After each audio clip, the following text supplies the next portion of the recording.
family responsibilities and economic responsibilities is difficult under any set of circumstances. All we're saying and have been saying for 7 years is that we ought to at least not put people in the awkward position of having to choose between family and work as they try to maintain their economic independence. This legislation is a very modest proposal that tries to help people balance those needs, being good parents, being good spouses, being good children in the case of taking care of their parents, and also being good employees. We exempt all small business. Anyone who employs less than 50 people is exempt.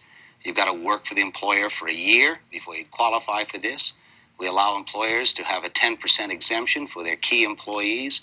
We took into consideration schools and the unique problems associated with that. You've got to have at least 2 doctors, if the employer insists upon it, to confirm the medical conditions. We've tried to do everything possible to accommodate the needs of business here because we're sensitive to that.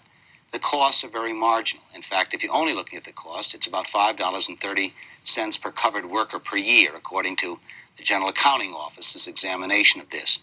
If you factor in as well the cost of not doing it, a recent study by the very same people who did a study for the Small Business Administration indicated that had the president signed the bill in June of 1990, that today you would have saved 300,000 jobs in this country that were lost because of family crises, and people were not allowed to go back to their regular work after the crisis had passed.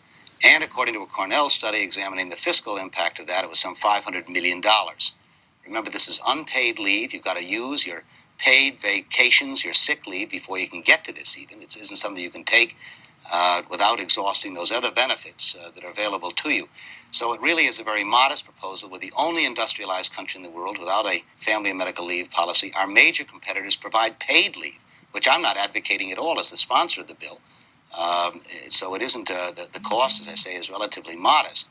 And if an employer, or rather employee, is defrauding an employer, then there are ways in which you recover the insurance cost, which is what the cost is here. You maintain the insurance benefits while the employee is away, and you don't have to give them the same job, just an equivalent kind of a job.